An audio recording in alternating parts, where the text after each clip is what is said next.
this thing actually works. First, I have to prepare the page like this. Okay. If I have any text, then I need to set the text, you see? Like this here. Yes. You can take a closer look. You're gonna see all the text was done like this, one by one. Small. Yeah. All alphabet, one by one. This actually, China was the first one printing like this, but the big problem was the scripture. Yeah. So many different signs. Yeah, we have Yeah. a lot. Thousands and thousands. Here with alphabet, 30 signs. Yeah. Plus uppercase, like 60 signs. Around 100 you can put inside here in one box. Yeah. And it's much faster. This is actually per show. It's a wise guide, you see. He said few centuries, you know, so. Very good.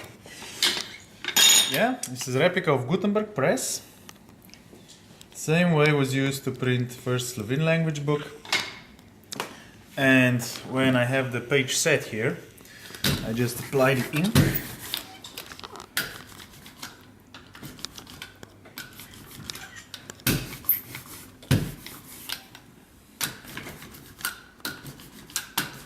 This is a very modern tool, 150 years old maybe. This 500 years ago. This is called tooth. They put it. Was used for same purpose, ink applying. By the way, the interesting thing about this is the leather from dogs. Why would they use dog skin, for example? It's better? Why would it be better or more special than others? It's small. Waterproof? Yes. Waterproof.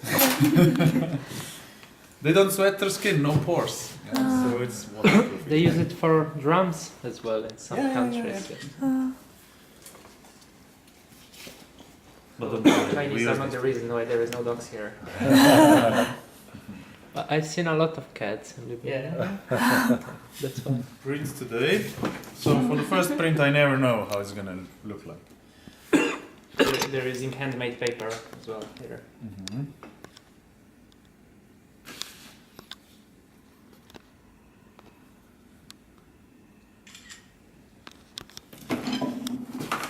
So the reason we call it press today, you have to press it down.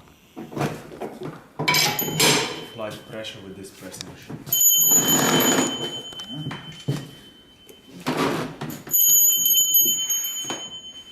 Maybe in the morning I should shut this bell because it's very loud. This is the Wow. So all books have been printed in this way. Letter by letter, they set the text. That was the most time-consuming thing.